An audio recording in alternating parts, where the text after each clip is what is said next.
Hello dear students, आज हम molecular spectroscopy unit start करने जा रहे हैं, जिसकी इंट्रोडक्टरी क्लास में हम विद्युत चुम्बकीय विकिरण व स्पेक्ट्रम के विभिन्न क्षेत्रों, electromagnetic radiations and various reasons of spectrum topic पर बात करेंगे। सबसे पहले हम लोग समझते हैं what's the meaning of spectroscopy. Spectroscopy क्या है? ये विज्ञान की एक ऐसी ब्रांच है जो कि विद्युत चुम्बकीय विकिरणों तथा पदार्थ के मध्य अंतर क्रिया का अध्ययन करती है। It's the branch of science which deals with the interaction of electromagnetic radiations with matter. तो स्पेक्ट्रोस्कोपी टर्म बनी कैसे? ये जो है टर्म हमारे पास स्पेक्ट्रम शब्द से आई। स्पेक्ट्रम का मतलब होता है ग्रुप ऑफ 7 कलर्स। आप सभी ने जो है वो इंद्रधनुष देखा हुआ है, रेनबो सभी ने देखा हुआ है, और आपने उसके बारे में पढ़ा भी है कि वो 7 रंग के मिश्रण से बनती है। तो एक्चुअली जो है वाइट लाइट जो है वो 7 कलर्स की बनी होती है। जब लाइट बारिश की बूंदें जो कि प्रिज्म का काम कर रही होती है उसमें से गुजरती हैं तो वो श्वेत प्रकाश अपने 7 रंगों में पृथक हो जाता है, सेपरेट हो जाता है, और उसका जो चित्र बनता है स्काई में, बहुत ही सुंदर चित्र, दैट जो है इज़ कॉल्ड स्पेक्ट्रम। तो ये हमारे पास स्पेक्ट्रम को समझने का बिल्कुल ओरिजिनल और सबसे सिंपलेस्ट एग्जाम्पल है। तो इसी प्रकार जो है प्रकाश के और डिफरेंट एनर्जी और वेवलेंथ वाले विद्युत चुम्बकीय विकिरणों को अगर हम लोग सेपरेट कर सकें, विभक्त कर सकें, तो उनका जो चित्र आएगा उसे भी हम स्पेक्ट्रम कहेंगे। तो विद्युत चुम्बकीय विकिरणों के विभिन्न क्षेत्रों को पढ़ते हैं हम स्पेक्ट्रोस्कोपी के अंदर। अब हम थोड़ा समझते हैं कि इलेक्ट्रोमैग्नेटिक रेडिएशंस हैं क्या और ये टर्म इनके साथ कैसे जुड़ी जो है। It's the radiant energy emitted from any source in the form of light और हीट। किसी भी स्रोत के साथ विकिरणों के रूप में जो ऊर्जा जुड़ी होती है, चाहे वो लाइट के फॉर्म में हो चाहे ऊष्मा के रूप में हो, उसके लिए वर्ड हम यूज़ करते हैं रेडिएशंस। जैसे अग्नि जलती है तो आपको पता है उसकी लो से चारों तरफ बराबर जो है वो हीट फैलती है, तो वहाँ पे हीट की फॉर्म में है। इसी तरह हमारे पास एक सबसे अच्छा सोर्स और जो मेन सोर्स है वो है सन से जितनी भी ऊर्जा निकलती है वो रेडिएशंस के रूप में, विकिरणों के रूप में निकलती है जो चारों ओर फैलती हैं, और इनके साथ एक वर्ड लगा हुआ है इलेक्ट्रोमैग्नेटिक।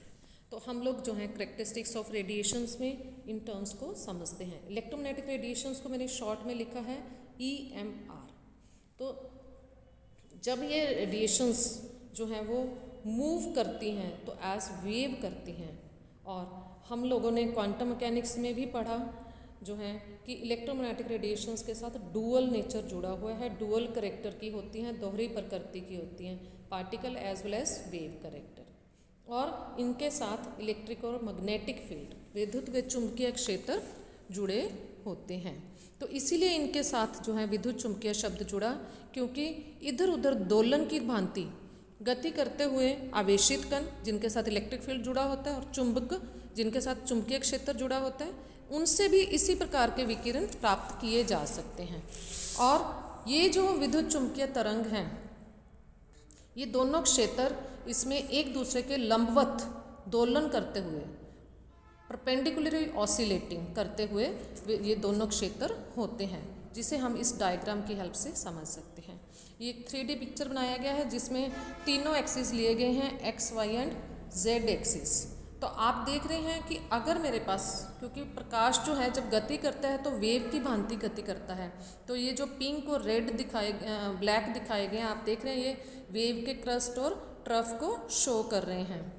तो जो है मेरे पास जब ये गति करता है, मान लीजिए अब ये वाली जो है हमारे पास एक्सिस जो है ये direction of propagation of wave है, तो इसके परपेंडिकुलर तीनों एक्सिस, हम लोग जो है 3 एक्सिस को आपको पता है इस तरीके से शो करते हैं, X axis, Y axis, Z axis. तो उसी 3D पिक्चर को जब हम पेपर पे दिखा रहे हैं तो वो इस प्रकार से हमें नज़र आ रही है। तो अगर ये डायरेक्शन है मेरे पास प्रोपेगेशन ऑफ वेव की, तो जो है अगर हम लोग अब एक परपेंडिकुलर एक्सिस पे आप जो है वो दिखाइए इलेक्ट्रिक फील्ड और एक पे मैग्नेटिक फील्ड, ये फील्ड मान लो मेरे पास डायरेक्शन आ रही है इलेक्ट्रिक फील्ड की, और तो हम लोग जो हैं वो ये दूसरी डायरेक्शन मेरे पास उसके परपेंडिकुलर होगी मैग्नेटिक फील्ड की। और जब ये विकिरणें गति करती हैं तो वेलोसिटी ऑफ लाइट प्रकाश के वेग के बराबर 3 × 10⁸ मीटर पर सेकंड की गति से ट्रैवल करती हैं। और इनके साथ ऊर्जा जो जुड़ी होती है उसके लिए हम समीकरण यूज़ करते हैं E = h न्यू। यहाँ पे h प्लैंक कांस्टेंट है, न्यू जो है वो फ्रीक्वेंसी ऑफ लाइट रेडिएशन है, विकिरण की आवृत्ति को रिप्रेजेंट करती है। और विकिरण की आवृत्ति और वेवलेंथ आपस में जुड़े हुए हैं, रिलेशनशिप न्यू = c/λ।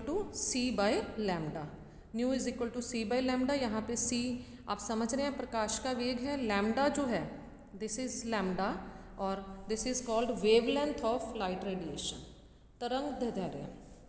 और लैम्डा जो है वो एक और टर्म के साथ जुड़ा होता है, दैट इज जो है मेरे पास न्यू बार वेव नंबर। न्यू बार वेव नंबर तरंग संख्या। जब हम लैम्डा को सेंटीमीटर में रिप्रेजेंट करते हैं तो 1/λ इज कॉल्ड वेव नंबर, तरंग संख्या, तो उसके यूनिट हो जाते हैं सेंटीमीटर इनवर्स। वेवलेंथ के यूनिट वैसे आप लेंथ वाले कोई भी यूनिट ले सकते हैं, मीटर, सेंटीमीटर, नैनोमीटर, ऑंगस्ट्रॉम, वो जैसे जैसे रिक्वायरमेंट होगी जो है उसके अकॉर्डिंग हम यूनिट्स यूज़ करते हैं। वेलोसिटी ऑफ लाइट मीटर पर सेकेंड या सेंटीमीटर पर सेकेंड में ली जाती है। फ्रीक्वेंसी के यूनिट्स जो हैं वो हर्ट्स होते हैं। इनके बारे में आपने लोअर क्लासेस में पढ़ा भी हुआ है, फिर भी आप लोग जो हैं वो डिटेल में डिस्कस कर सकते हैं। और अब हम लोग जो हैं इन इलेक्ट्रोमैग्नेटिक रेडिएशन को जो हैं जब विभिन्न ऊर्जा वाली रेडिएशंस को अरेंज करते हैं in the order of increasing energy और डिक्रीजिंग एनर्जी, तो जो हमारे पास पैटर्न बन के आता है that is called electromagnetic spectrum. Spectrum का मतलब ही यही है ग्रुप ऑफ फ्रीक्वेंसीज। तो जब इलेक्ट्रोमैग्नेटिक रेडिएशंस जो सन से आ रही हैं, जब वो सारी एनर्जी की रेडिएशंस को हम लोग जो हैं डिफरेंट एनर्जीज ऑर्डर में रीअरेंज कर लेते हैं, तो दैट्स कॉल्ड इलेक्ट्रोमैग्नेटिक स्पेक्ट्रम। अब हम देखते हैं इलेक्ट्रोमैग्नेटिक स्पेक्ट्रम के रीजंस। तो आप लोग जो हैं यहाँ पे देख रहे हैं कि हमने जो है डिफरेंट एनर्जीज, ये रेडियो वेव्स जो हैं वो शो की गई हैं। रेडियो वेव्स के बाद माइक्रोवेव्स, IR जो कलर्ड लाइन शो करेगी है दैट इज़ विजिबल रीजन। उसके बाद लेफ्ट में UV, then X rays, then gamma rays. तो इधर जो हैं हम लोग जब इधर से इधर जा रहे हैं तो एनर्जी बढ़ रही है। और अभी हमने कहा E = h न्यू, एनर्जी बढ़ने का मतलब फ्रीक्वेंसी भी बढ़ रही है। तो आप देख रहे हैं जब हम लोग जो हैं यहाँ पे राइट टू लेफ्ट जा रहे हैं तो फ्रीक्वेंसी बढ़ रही है। वेरी लॉन्ग रेडियो वेव्स को हमने 10⁻01 फ्रीक्वेंसी से रिप्रेजेंट किया सेंटीमीटर इनवर्स में। ये 10⁻01 से बढ़ते बढ़ते आप देख रहे हैं लेफ्ट साइड पे 10⁻24। तो आप जो हैं नोटिस कर रहे हैं कि कितनी ज़्यादा वेरिएशन है एनर्जी के बीच में। तो गामा रेज जो हैं वो हाईएस्ट एनर्जी होते हैं। इसके बाद हम लोग जो बाकी के रेडिएशंस और भी होते हैं इससे हायर एनर्जी, उन सबको कॉस्मिक रेज नाम देते हैं, जो कि यहाँ पे इस स्पेक्ट्रम में शो नहीं हो रही हमारा। और न्यू जो है वो लैम्डा से इन्वर्सली प्रोपोर्शनल है। तो जो है फ्रीक्वेंसी इधर से इधर जाते हुए बढ़ रही है, तो वेवलेंथ जो है वो इधर से इधर जाते हुए बढ़ रही है। और इसी तरह वेव नंबर की बात करें तो वेव नंबर भी 1/λ था, तो वेव नंबर भी इधर जाने से बढ़ेगा, राइट टू लेफ्ट जाने से बढ़ेगा। तो न्यू और न्यू बार जो हैं वो राइट टू लेफ्ट बढ़ रहे हैं, वेवलेंथ जो है वो लेफ़्ट टू राइट बढ़ रही है। तो इस तरह हम जो है डिफरेंट जो है वो शो करते हैं। स्पेक्ट्रोस्कोपी में जो है हम सभी रीजंस एक साथ नहीं पढ़ सकते, क्योंकि आप देख रहे हैं कि कितना ज़्यादा वेरिएशन है एनर्जी में, तो हम एक छोटा सा रीज़न जो है वो पढ़ते हैं। तो जैसी जो है हमारी रिक्वायरमेंट होती है उसके हिसाब से रीज़न सिलेक्ट किया जाता है। और जनरली स्पेक्ट्रोस्कोपी के नाम भी जो हैं वो उन्हीं के बेसिस पे ही रखे जाते हैं। जिस टाइप की एनर्जी हम यूज़ करेंगे ट्रांजिशंस के लिए, different types of transitions, atoms के अंदर ट्रांजिशंस शो करेंगे तो एटॉमिक ट्रांजिशंस हो जाएंगी, मॉलिक्यूल्स के अंदर यूज़ करेंगे तो मॉलिकुलर ट्रांजिशंस। तो डिफरेंट टाइप की ट्रांजिशंस जो हैं, जैसे यहाँ भी हमने थोड़ी सी शो करी हुई हैं, न्यूक्लियर कोर लेवल इलेक्ट्रॉन्स की, वैलेंस इलेक्ट्रॉन की ट्रांजिशंस, मॉलिकुलर वाइब्रेशंस एट्सेट्रा यहाँ जो है आप देख रहे हैं कि ये सब शो हो रहे हैं। तो ये ट्रांजिशंस के लिए जो एनर्जी चाहिए, जैसे न्यूक्लियर के लिए गामा रेज चाहिए, कोर लेवल इलेक्ट्रॉन्स के लिए एक्स रेज चाहिए, तो इस तरीके से जो हैं उसके अकॉर्डिंग जो हैं जनरली स्पेक्ट्रोस्कोपी के नाम होते हैं। Gamma ray spectroscopy, X ray spectroscopy, UV spectroscopy, जो है IR स्पेक्ट्रोस्कोपी, जनरली नाम भी जो आगे चल के हम देखेंगे कि हम इसी बेस पे ही रखेंगे। तो BSc थर्ड ईयर में हम लोग जो हैं बात जो मेनली करेंगे स्पेक्ट्रोस्कोपी की, वो जो है हमारे पास ये वाली स्पेक्ट्रोस्कोपी की हम बात करेंगे। मेनली माइक्रोवेव और IR रीजन को हम स्टडी करेंगे। तो माइक्रोवेव स्पेक्ट्रोस्कोपी, इंफ्रारेड और इसी से रिलेटेड रमन स्पेक्ट्रोस्कोपी की हम बात करेंगे। That's all about today and we will continue with this. Thank you so much.